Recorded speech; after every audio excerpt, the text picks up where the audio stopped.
Station Houston on space to ground 2. Are you ready for the event?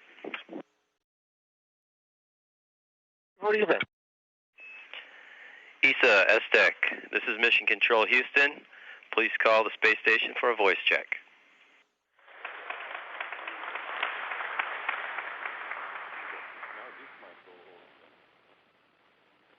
Doesn't matter.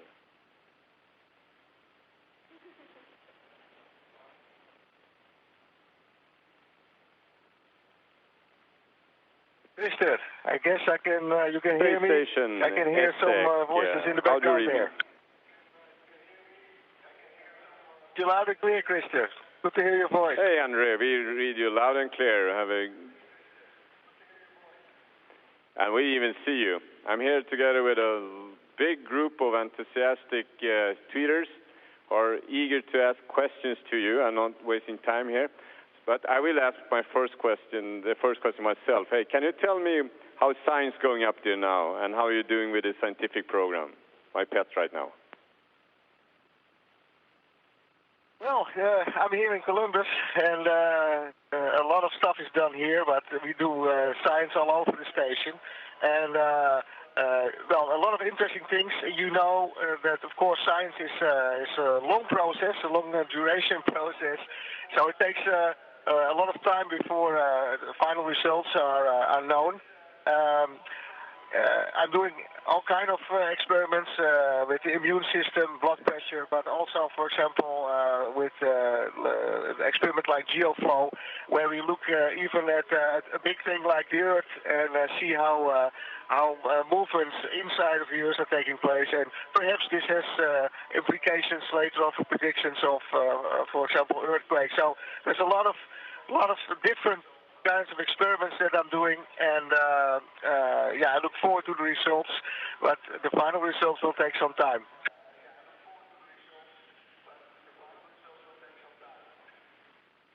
Okay, going ahead with the first question here. Nick Deakin from the UK. My question is, psychologically, being able to see the Earth so close on a long duration flight is really important. How can this be substituted on a Mars mission? Interesting question, because most people think, well, the space station is 400 kilometers away. Well, first of all, most of the time it's, say, 13,000 kilometers away because it's on the other side of the planet. But what separates us more than this distance is the speed. We have an enormous speed of 28,000 kilometers an hour, and that is the difficult thing. That's why we just can't go up and down as we want. It requires a lot of energy to stay in orbit. So, but in case we could, yeah, easily is a big word, but we could go back with the Soyuz in a matter of hours if needed. So, in that sense, you can say we are not that isolated. Also with communication, I think to prepare for a Mars mission, there are a lot of other means to check that. The ESA organized the Mars 500 together with the Russian Space Agency. And that was very interesting to see, yeah, what happens in a psychological sense with people who are locked up for so long. But another equivalent could be people living in the South Pole. During my stay, we had a talk with people who are on Concordia, which is a European base on the South Pole. And they are really isolated. They cannot be rescued. They cannot just go in a few hours and be safe in a warm place. So there are other places where you can do a better comparison.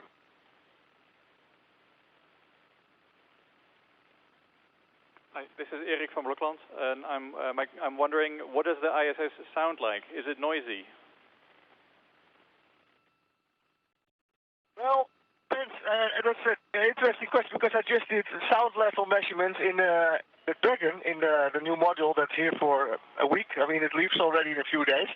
And sound levels are different. Depends where you are. There are places that are pretty loud.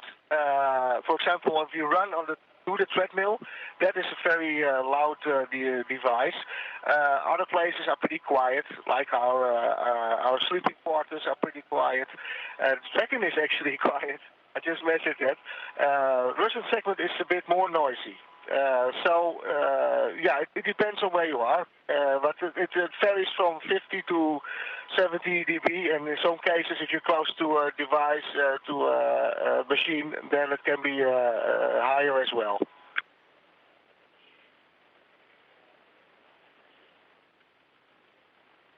Hello, André. Ron Overbeek from Groningen. I would like to ask you, what has been the influence of being able to use the social media during your mission, your second mission, in comparison to your first mission?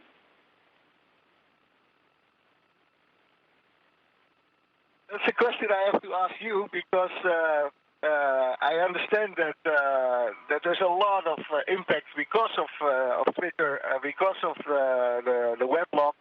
And that was different indeed on my first flight, and that was also 11 days. Now I have really the time things and send pictures down, and so I think it has a big effect. What I understand, I mean, in the first flight was already there was already a lot of media attention, but this time seems to be even bigger. Now I'm pretty isolated. I'm talking to a camera, so you really have to imagine how many people are watching you when you float through the station, or if you have a PO event. So for us, it's different. We are among us in a small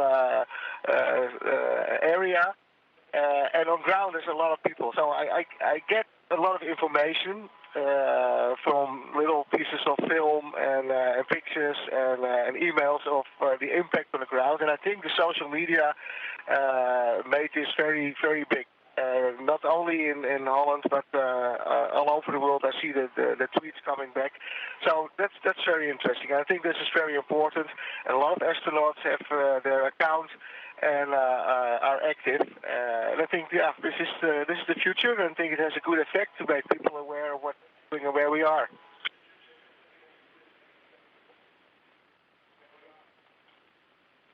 I'm Mirjam de Graaf. Your pictures also have an amazing impact on the ground. Before you left, what was the picture that you definitely wanted to take, and did you already succeed? Nice one. There is a little island in the South Pacific where I married because I wanted to marry the other side of the planet after my first flight. So we did.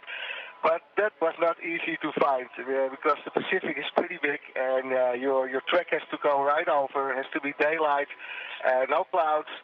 So, but finally I managed, and of course then there's a lot of these little atolls you have to recognize. So we have an atlas here, and I was trying to compare the shape of the atoll and where we exactly were. But I finally managed to get this little speck of land in the Pacific.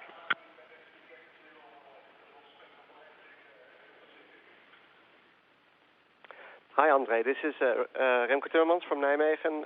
I was wondering, do you think humans will ever be able to spend a lifetime in space rather than 6 months as you're doing right now? Ja, Remco, goed je te horen. Na alle tweetberichten. Ik denk van wel. Ik leef nu ook in de toekomst, jullie leven in de toekomst van de mensen van vroeger. We gebruiken vreemde materialen, plastics, we hebben elektriciteit, we hebben vliegtuigmotoren, ruimtevaart, mobieltjes. Als je nog niet zo lang geleden, zeg een paar 100 jaar geleden met mobieltjes stond te praten, dan kwam je waarschijnlijk op de brandstapel terecht. Dus de science fiction van nu, de science fiction van vroeger is het de werkelijkheid van nu. En over een paar 100 jaar zal het totaal anders zijn. We kunnen ons dat niet eens voorstellen hoe dat eruit zal zien. En ik verwacht dat de mensheid zich gewoon zal verspreiden, zoals we ook over de aardbol zijn gegaan, gewoon ook het heelal in. En op een gegeven moment zal dat best kunnen voorkomen. Dat mensen gewoon geboren worden en sterven en nooit op de aarde zijn geweest. Het klinkt allemaal als science fiction, maar zoals ik al zei, wij leven nu in de science fiction van vroeger. I realize that I'm answering in Andrea, so I can repeat it quickly in English. I think that in the future things will be possible that we don't even think of now. We live now in the science fiction of the people. and it will happen in the future that people spread out through our solar system and maybe even beyond. You never know what kind of technology we are going to develop, and I expect that it will happen that people born and will die in space without ever being on the planet Earth.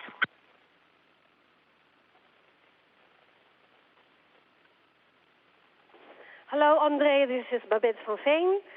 My question is, have you gained a different perspective on life and our day-to-day problems, and what would you change upon your return? Well, that happened already after my first flight. When I came back, I thought, okay, this is a beautiful planet, but also fragile. It's pretty limited. The resources are limited, and so I thought, okay, I would like to assist to do something to make clear to the people that it is a limited planet, a fragile planet, and that's why I approached the World Wildlife Fund, for example, to see if I could do things for them. So I will continue that to make that it is a nice and beautiful planet, but the resources are limited. Be it air, be it rainforest, be it fish in the oceans, etc. We have to make sure that we give the planet a chance to recover, so the next generations can also enjoy it.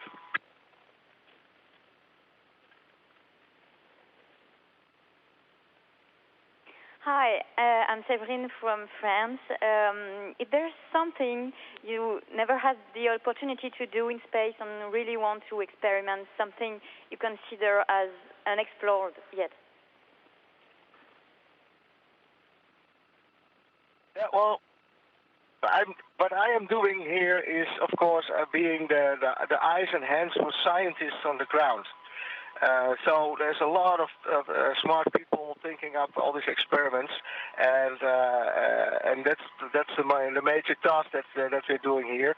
Of course, I look for myself also to the future. What will be interesting to investigate, to find out if what's possible. Well, one of the things that interests me, and it's also a bit in the area of Christen, radiation is, of course, an interesting topic. We see the flashes now and then of radioactive particles that hit the retina in the eye.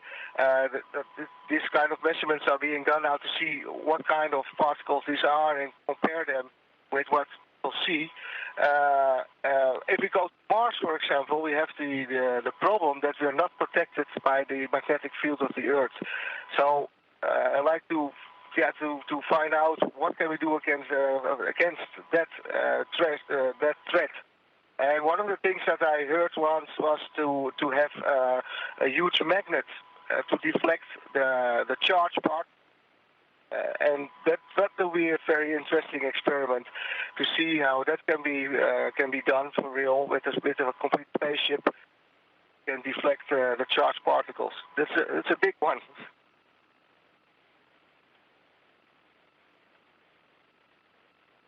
Hi, my name is Daniel. I'm from Spain, and my question is if you have any psychological effects when you come back to Earth, and if you receive some lessons about it, and also about human factors living in space. Well, this is one of them. I don't want to go back to the Earth because microgravity is much more fun and it's much more pleasant. You are on ground, you get a lot of training on equipment, so on experiments, on hardware, and you have a little training, at least in Europe, on microgravity, but that is a thing that you really have to learn if you come in space. So in the beginning, people are also motion sick, say seasick, so that's something that you have to adapt when you come to space. Now, another aspect is, of course, that you are living and working in a confined area. Although it's pretty big, the station is pretty big, it can happen that you work a whole day in a module without seeing your colleagues. But there is training for that, for working together on Earth. So we have, say, outdoor training. There is training in caves, canyoning, winter survival training. We have water survival training. So both technical, from what you have to do to save your life, but also to see how you interact with other people and how you train to keep the atmosphere on board. So there is indeed, say, psychological training to be in space for half a year. At the moment, if I'm right, one of the new astronauts, Tim Peake, for example, going underwater for several weeks with a group of other people. Do a similar training like that in an underwater module.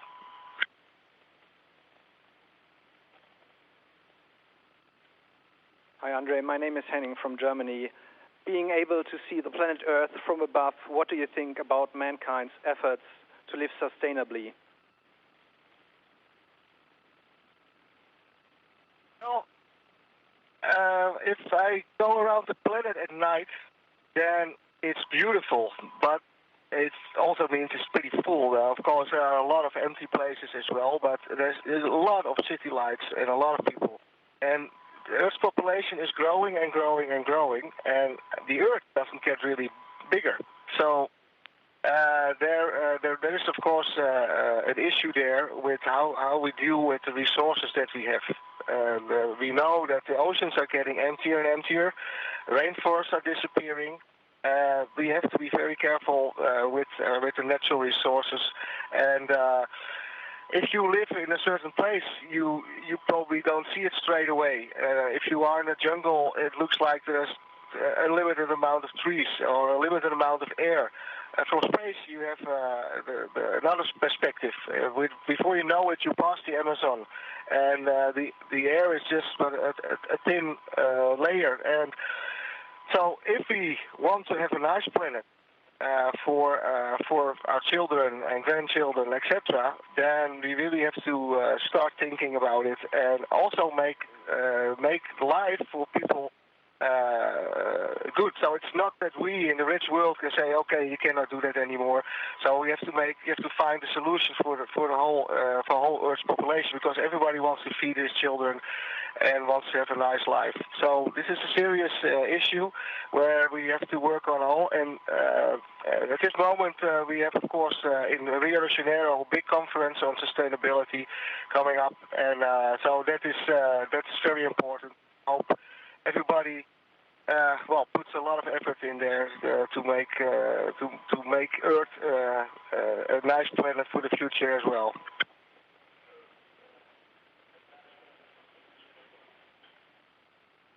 Hey Andre, this is Simon from Germany. You're an experienced astronaut and microgravity researcher, but there are still microgravity effects in your everyday space life that totally surprise you? Yes, actually, lately I started to lose more things than in the beginning, because if you think that you're totally at home, then there still things happen. So I lost some reading classes, for example, after 5 months. Luckily, my colleague found it back today, actually, and that, you find things back. Near the ventilation, with the inlets where the airflow goes to.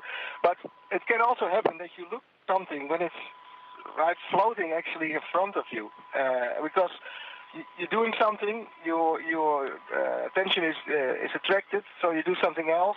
You look around and it's gone, and you really don't know where it is anymore, and that can create some funny situations. But in other cases, it can also be frustrating, because it might be an important cable that you need for an experiment or something else. And all astronauts have this problem, and that you lose things. So it's in that sense, it's tiring to be in weightless condition, because you always have to watch your stuff, always close zippers, put Velcro on things, and try to not to lose important things. So it's some things still surprise me. Yes. There.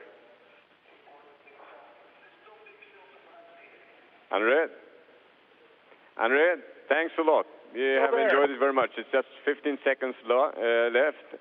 And from everybody here, some 80 people, I hope you can hear the shouting, the applause. Wonderful time and great to see you. Great. See you soon back on ground in a once and a half.